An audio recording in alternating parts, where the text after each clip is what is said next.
네, 안녕하세요. 안녕하세요. 예, 간단한 자기소개 부탁드릴게요. 네, 저는 정신과 의사 최명기라고 하고요. 예. 저는 요번에 새로 나오는 책 당신은 당신으로 충분히 빛나는 존재입니다의 저자입니다. 예. 오늘 제가 궁금한 게요. 네. 타인이 나를 무시하거나 한심하게 생각할까봐 위축되는 사람들이 많이 있잖아요. 네. 이럴 때는 좀 어떻게 대처를 하는 게 좋을까요? 일단 무시하거나와 한심하게 생각할까는 굉장히 다릅니다. 나를 무시한다는 예. 내가 만약에 잘못 받아들였든 진짜 받아들였든 네. 뭔가 나오고 있는 상대방의 행위에 기초해서 내가 생각하고 있는 겁니다. 예. 나를 무시할 때 어떻게 대처하느냐는 예. 사실 우리는 가장 최악의 대처부터 가장 최선의 대처까지 중에서 나한테 맞는 걸 선택하게 되는 겁니다. 그러면 최악의 대처 중에 가장 극단적인 걸 말씀드리겠습니다. 예. 하니발 렉터에게 있어서 누가 나를 무시할 때 우리는 최악의 대처이지만 하니발 렉터에게 최선의 대처가 있습니다. 그게 어떤? 죽여서 먹습니다. 하니발 렉터는. 아. 그러나 그거는 우리 보통 사람들은 할 수가 없는 대처입니다. 그럼 여기에서 또 극단적으로 반대에 또 대처가 있을 수 있습니다. 누가 나를 갖다 무시했을 때 오히려 용서하고 네가 나를 무시하게 해서 너무 미안하다 나의 존재 자체가 하고 용서를 비는 대처입니다. 그거는 우리가 성인 군자는 가능하겠지만 보통 사람에게는 가능하지 않은 대처입니다. 예. 그렇기 때문에 제가 이 아주 극단적인 대처부터 말씀드린 이유는 예. 우리는 여기에 있어서 올바른 대처가 있는 게 아니라 상대방에 따라서 나에 따라서 우리는 다른 대처가 있게 되는 겁니다. 누가 나를 무시한다? 그러면 우리는 첫 번째 대처는 나도 상대방을 무시하는 겁니다. 그럼으로써 우리는 세임이 됐어 라고 생각하는 겁니다. 예. 물론 방송에 나와서나 교과서에서는 아유 그거는 뭐 악순환이어서 나쁘다라고 하지만 우리 모두가 대체적으로 하는 거고요. 예. 그런 다음에 막상 해보면 기분도 그렇게 나쁘지 않습니다. 그러나 이 대처가 가능하기 위해서는 누군가를 무시할 수 있는 사람은 타고 태어납니다. 그게 어떤 말씀이신 거죠? 누군가를 갖다 무시하기 위해서는 우리가 공감 능력이 없어야 됩니다. 누군가를 무시하기 위해서는 좀 충동적이어야 됩니다. 예. 무시해서 무슨 일이 생길까라는 겁도 없어야 돼요. 예. 그러니까 나를 무시하는 사람과 나도 똑같은 사람이면은 나도 무시하는 게 그렇게 나쁘지 않은 전략이 됩니다. 그러나 저 사람은 나는 무시하지만 나는 애초에 남을 무시할 수 있는 사람이 못 돼요. 그런 사람한테 저 사람이 너 무시했으니까 너도 똑같이 무시해줘 하는 건 오히려 도움이 아니라 이중으로 괴롭히는 겁니다. 무시당해서 괴롭고 옆에서 너도 무시하려는데 그거를 못하니까 너 바보 같고. 그런데 이 무시에도 또 두 개가 나눠지게 됩니다. 자꾸 나눠서 죄송합니다. 아, 괜찮습니다. 내가 여기 존재하는데 없는 거를 취급하는 무시가 있습니다. 네. 무시입니다. 내가 여기 존재하는데 거기에 대해서 뭔가 말로 깎아내려서 나를 없는 존재로 만들어버리는 게 있습니다. 앞에 무시는 약간은 덜 적극적인 무시고 네. 뒤에 무시는 적극적인 무시이지요. 네. 누가 나를 없는 존재로 취급하면은 네. 나도 그 사람을 없는 존재로 취급해서 무시하는 거는 우리 모두에게 가능한 일이고요. 그거는 그렇게 나쁘지 않다고 생각합니다. 그러나 앞에 제가 얘기한 무시하는 거는 아무나 하는 일이 아닙니다라고 하는 얘기의 전제는 뭔가 하게 되면은 예. 누가 나를 적극적으로 나에 대해서 깎아내리고 거기에 대해서 똑같은 방법으로 적극적인 무시를 하는 거는 누구한테는 가능하고 누구한테는 가능하지 않습니다. 예. 그러나 만약에 내가 그게 가능한 사람이라 그러면은 상대방이 나보다 힘이 세지 않고 나보다 크게 권력이 없다 그러면은 나도 똑같이 적극적 무시를 대처하는 것도 나쁘지 않습니다. 그렇다면 반대로 상대방이 굉장히 힘이 세고 나보다 권위가 높은 상태인데 무시할 때 그럴 때는 어떻게 해야 되죠? 그 중에 첫 번째는 피하기입니다. 그 사람 내가 만나도 그만 안 만나도 그만이에요. 그럼 저 그 사람은 안 만나면 돼요. 네. 그러나 많은 사람들이 안 만나는 걸 못합니다. 쟤는 나를 무시하는데 나는 여전히 쟤가 나를 무시하지 않고 나를 존중하고 좋아해 줬으면 하는 마음이 생길 때 문제인 거예요. 그러면 사실은 그때 우리의 올바른 대처는 네. 그 헛된 꿈을 포기하는 겁니다. 포기. 예를 들어서 어떤 사람이 있어요. 그냥 친구 사이예요. 내가 그 사람을 위해서 일을 해주는 것도 아니에요. 그 사람이랑 나는 계약이 되어 있는 것도 아니에요. 네. 그렇기 때문에 안 보면 돼요. 그러나 나는 그렇게 하기가 싫어요. 왜냐하면 쟤는 잘났거든요. 쟤는 이쁘거든요. 쟤는 인기가 있거든요. 제 옆에 있으면 묻어가고 싶거든요. 그건 쟤를 무시하게 안 돼요. 잘난 사람 옆에 있으면은 내가 그 사람이랑 비슷하게 됐다는 동일시 심리가 있기 때문에 그 옆에 계속 머무는 거예요. 아. 그리고 무시당하는 거예요. 어떻게 보면 되게 가슴 아픈 현실이네요. 네, 그러니까 누가 나를 갖다 무시했는데 그 예. 사람이랑 나랑 이해관계도 아니면은 안 보는 게 정답인 거예요. 포기해야 돼요, 이제. 나를 무시하는 사람한테 연연하는 게 아니라 예. 나를 존중하고 나를 좋아하는 사람을 소중히 여겨야 돼요. 그런데 인간관계의 비극은 나를 무시하지만 뭐 있는 것 같은 사람한테는 자꾸 가서 붙으려고 그러고요. 예. 나를 존중하고 나를 좋아하고 나한테 좋다 그러는데요. 아무것도 없는 사람을 자꾸 무시하려고 들어요, 우리가. 그러나 이제 문제는 뭔가 하면은 우리 회사 사장이 나를 무시해요. 딴 데보다 월급을 무지 많이 받고 있어요. 네. 그땐 참아야지요. 무조건 참자는 건 아니에요. 어느 한계가 도달해서 사장을 죽이고 싶으나 내가 죽고 싶으면 나가야 돼요. 근데 그 전까지 참아야 되지요. 예. 그러니까 그래서 이 참는 거를 갖다 남의 무시를 나도 어떻게 풀어야 되는 거지요. 예. 그 푸는 거에 있어서는 여러 가지가 있는데 그게 또 사람마다 달라지게 되는 거예요. 가장 많이 하는 게 누가 나를 무시하면 집에 가서 나도 우리 아이를 무시하고 그렇게 하지요. 예. 사장이 나를 무시하면 집에 가서 내 아내를 무시하고 누가 나를 무시하는 대신 나도 남을 무시함으로 상쇄하는 거예요. 많은 사람이 써요. 예. 그러나 이 방법에는 폐단이 있어요. 누가 나를 무시해서 나도 그거로 누구를 무시하는데 내가 무시하는 사람이 내가 무시하는 대로 나를 좋아해 주기 바란다 그러면 이 방법은 포기해야 돼요. 그 다음 방법은 오히려 반대로 누군가한테 사랑을 베풀면서 스스로 위로받는다는 느낌을 받는 것도 있어요. 그래서 가난한 사람들이 더 남을 돕는 거예요. 내가 그래도 남한테 도움을 줄 수 있는 걸 확인하고요. 예. 남을 도우면서 내가 남한테 받고 싶은 걸 하기 때문에 그러는 거죠. 그런 다음에 남을 돕는 거는 나한테 맞지 않아요. 예. 이타성도 타고 태어나거든요. 이렇게 되면 나는 누군가한테 위로를 받고자 하기도 하지요. 예. 우리가 많이 쓰는 방법이죠. 좋은 방법이에요. 예. 그러나 항상 통하는 건 아니에요. 왜냐? 남의 얘기를 잘 들어주고 공감해주는 건 타고 태어나는 능력이거든요. 예. 내 남자친구, 여자친구가 공감을 못 하잖아요. 사장이 나를 무시한 얘기를 맨날 하다가 보면은요, 남자친구, 여자친구랑 헤어지게 돼요. 그렇죠. 네. 그렇기 때문에 우리가 제일 많이 쓰는 방법이 있어요. 누가 나를 갖다 무시했을 때요, 예. 우리는 게임을 하거나 유튜브를 봐요. 그러다 자요. 아침에 일어나면 괜찮아요. 오늘 말씀해 주신 내용이 굉장히 좀 어떻게 보면 현실적이면서도 수긍이 가는 고개가 끄덕여지는 말씀을 해주시는 네. 것 같아요. 예. 자, 누가 나를 그런데 한심하다고 생각할까 위축되는 건 달라요. 그러니까 어떻게 다른 부분? 사인이 없잖아요. 예. 저 사람은 나를 한심하다고 생각하는 게 아니라요. 예를 들어 이럴 수가 있어요. 내가 키가 180에 용모는 굉장히 번듯해요. 예. 그런데 내가 컴퓨터 일을 하게 됐어요. 맨날 빵꾸내요.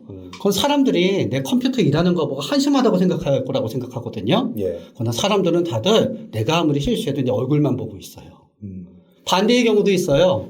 나 컴퓨터 무지무지 잘해요. 사람들이 그거 보고 나 좋아할 줄 알거든요. 사람들은 잘난 척해서 날 싫어하고 있을 수도 있는 거죠. 그게 알 수 없다는 거예요. 결국에 한심하다는 말은 자신이 결정을 내리는 건가요? 그렇죠. 한심하다고 생각하는 것 자체는 굉장히 주관적이기 때문에 대체적으로 생각하지 않는 쪽이 좋아요. 그러나 상대방이 나를 한심하다고 생각할 때 중요한 거는 저 사람이 진짜 나를 한심하다고 생각하는 걸까? 내가 나에 대해서 한심하다고 생각하는 걸까? 그 주체를 명확히 하는 게 중요한 거네요. 그렇기 때문에 우리는 여기서 몇 가지 방법이 있는데요. 예. 해도 되는 방법과 안 해도 되는 방법이 있는데 안 해도 되는 거부터 한번 들어볼까요? 물어보는 거예요. 야, 나 한심하지 진짜? 이 방법의 좋은 방법은 동료가 나한테 아니야, 너 잘하고 있어. 그럼 좋은 거죠. 예. 내가 비록 동료가 나한테 한심하다고 생각하고 있다 하더라도 제가 나한테 너 잘하고 있어. 그러면 나는 내가 한심하다는 생각에서 벗어나부터 열심히 할 수 있죠. 그러나 이 방법에 치명적인 부분이 있어요. 어떤 부분이죠? 동료가 넌 진짜 한심해. 데미지가 이제 엄청 크게 다가오는 거네요. 네, 그렇기 때문에 보통 권하진 않아요. 아, 내가 한심한 것 같지 않냐보다 절대로 우리가 살면서 절대로 해서 안 되는 말이 하나 있어요. 근데 많이들 해요. 너 나 싫어하지. 그 말이 왜 그렇게 되는 거죠? 싫어하는 사람의 입장에서는 자기 입으로 싫어한다는 얘기를 해서 적을 만들어야 되니까 곤란에 빠지게 하는 거고요. 나에 대해서 보통으로 생각하고 있었던 사람의 입장에서는 진짜 귀찮은 사람이네, 이상하네 라고 해서 적을 만드는 거고요. 예. 나를 좋아하고 있는 사람한테 나를 싫어하지 않냐고 물어보잖아요. 그 사람이 나를 좋아하는 마음을 나한테 표현하게 만들 수도 있지만 그거는 드라마의 선남 선녀들 재벌들 얘기고요. 보통 상황에서는 오히려 상대방이 나를 좋아하는 마음을 깎아버릴 수 있는 거죠. 그러니까 내 사전에서 절대로 하면 안 되는 말 중에 하나인 거예요. 예. 그럼 좋은 다른 방법은 어떤 일단 거죠? 예. 주위에 한번 물어보는 거예요. A가 나에 대해서 한심하다고 생각하고 있는 것 같잖아요. 예. 그럼 나는 상황을 얘기해주고 우리 엄마한테 물어보는 거예요. 우리 엄마가 평소에 항상 나를 한심하다고 했으면은 그런 엄마한테는 하지 마세요. 근데 우리 엄마 그냥 내 생각에 보통 엄마예요. 근데 우리 엄마가 얘기해요. 네가 한심한 거 아닌 것 같은데? 그러나 한 집단 있죠. 가족 집단. 예. 그 다음에는 친구 집단한테 물어봐요. 친구 중에서도 좀 객관적인 애한테. 네. 그 사람도 한심하지 않대요. 그런 다음에 조금 배짱을 부려서 인터넷 묻지마 게시판에 올려봐요. 한심하지 않대요. 그건 대체적으로 한심하지 않은 거죠. 나 혼자 그 생각에 잠겨가지고 나를 한심한 사람으로 결정을 내리는 것보다 제3자에게 내가 실제로 한심한지 아닌지에 대한 판단 기준을 넘기는 것도 하나의 방법이 될 수 있겠네요. 네. 그러나 이 질문의 후반부는 예. 행동에 대한 질문이 있었어요. 네. 이미 나는 위축이 되었어요. 어떻게 하면 좋으냐? 위축은 굉장히 좋은 거예요. 위축이 좋다. 위축은 생각보다 그렇게 나쁘지 않은 거예요. 단 그 위축이 예. 합리적인 위축이냐 비합리적인 위축이냐에 다른 거예요. 예. 내가 길을 가다가 삐끗했어요. 그러면 멈춰야지요. 누가 나를 때렸어요. 그러면 탁 위축해서 나를 가려야지요. 그렇죠. 막아야죠. 만약에 나는 내가 잘난 척하면서 내가 잘난 줄 알았는데 남들이 나를 싫어한다는 걸 확인했어요. 그리고 생각해보니까 내가 싫어할 만한 일을 했어요. 그건 나 위축해서 가만히 있어야죠. 몇 달 동안. 내가 위축된 모습을 보여줘야지 사람들이 예. 너무했나? 하고 동정심이 일어나요. 굉장히 극소수의 사이코패스 같은 인간들만 위축된 사람들을 보고 쟤 위축돼 있네? 더 괴롭혀야지? 당당하면 못 괴롭히고 위축되어 있으면 더 괴롭힌다는 거는 예. 그냥 나오는 얘기들이지 대부분의 보통 사람들은 우리가 너무 이렇게 해서 저 사람이 있어도 한심하다고 위축되어 있잖아요. 불쌍해요. 그러니까 친절해져요. 그러나 이게 잘못된 위축일 때가 있어요. 한마디로 얘기하면은 집단 따돌림이나 그럴 때 일어나는 거예요. 나는 잘못하고 있는 게 없어요. 내가 정상이에요. 그런데 인간이 인간을 갖다 놀리고 따돌리잖아요. 왜 그러냐 하면 재밌어서 그래요. 잔인한 사람들이 있어요. 예. 그렇기 때문에 만약에 이게 실제로 내가 위축될 상황이 아닌데 나의 약점을 잡아서 나를 갖다 이렇게 할 때는 위축되면 안 되는 거죠. 그럼 어떻게 1번 예. 피해야 되는 거예요. 맞서 싸우라고 하지만 어려워요. 또 두 번째, 무슨 정신과 의사가 나와서 저 따위 조언을 해야 할 수 있지만요. 법과 절차에 호소하세요. 왜냐하면은 나를 위축하고 나를 한심하고 나를 무시하게 만드는 인간들은 예. 나는 이미 그 사람들의 일종의 세뇌와 마법에 걸려서 엄청 대단해 보이는 것 같지만요. 예. 막상 절차와 공권력 앞에 가잖아요. 예. 사람이 싹 달라져요. 그리고 싸우는 것도 방법이 되는데요. 싸울 때 각오를 단단히 하셔야 돼요. 한 번 소리 질러서 될 거라고 생각하면 안 돼요. 계속 끝없이 끔시렁끔시렁 돼야 돼요. 끝없이 반항하고 저항하고 맞서 싸워라. 보통 그렇게 대단하게 못 싸우세요. 그냥 끝없이 끔시렁끔시렁 되세요. 해주더라도 단번에 해주지 마세요. 그렇게 해야 되는 거지. 거기에서 가만히 나를 놔두게 되면은요. 예. 진짜 요만한 점으로 줄어들어요. 그렇다면은 이게 나를 강하게 만들 수 있는 그런 연습 방법이나 이런 게 있을까요? 강하게 만드는 것보다 우리가 더 현실적으로 중요한 건요. 예. 더 이상 약해지지 않는 거예요.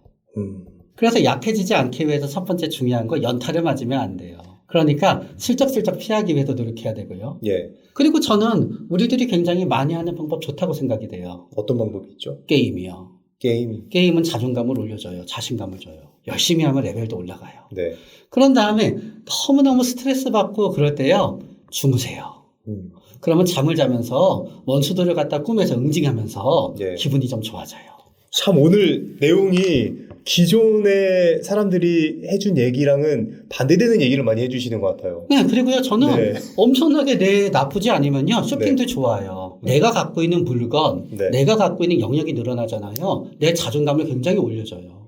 인간의 삶은 인간이 갖고 있는 물건 그 자체라는 얘기하는 철학자도 있어요. 내가 일단 약해졌다고 느낄 때는요, 네. 뭐가 됐든 그거를 잊기 위해서 뭔가를 하는 게 중요하다는 거예요. 무언가를 해라. 그러면서 더욱더 강하게 되고 싶다라고 생각하게 되면은요, 네. 그때는 내가 잘하는 걸 더 열심히 하세요. 그런데 우리는 너무 당연하게 얘기하는 거 아니야 라고 하지만 여러분이 착각하면 안 되는 게 있어요.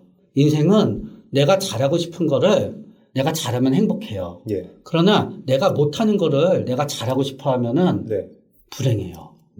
그리고 나는 지금 굉장히 상황이 몰려 있으니까 그 안 되는 것만이 나의 살 길이라고 생각하게 되는데요. 사실은 우리 대부분의 살 길은 안 되는 게 아니라 사실은 내가 현재 하는 것 중에서 제일 잘하는 것 중에 있어요. 그거를 내가 잘하고 싶어 하는 거랑 절대로 헷갈리지 마시라는 거예요.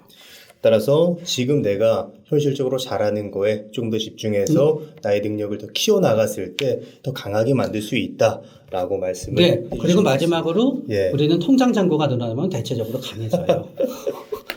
그럼 오늘 최민기 선생님 모시고 현실적으로 우리가 나를 무시하는 사람을 대처하는 방법 네. 그리고 나 스스로가 나를 한심하게 생각할 때 어떻게 좀 이제 해야 되는지에 대해서 들어봤는데 굉장히 현실적이고 기존의 통념을 좀 뒤엎을 만한 그런 말씀을 해주셔서 굉장히 잘 들었습니다. 그럼 오늘 심리학은 여기까지 하도록 하겠습니다. 좋은 말씀 해주셔서 감사합니다. 감사합니다. 네.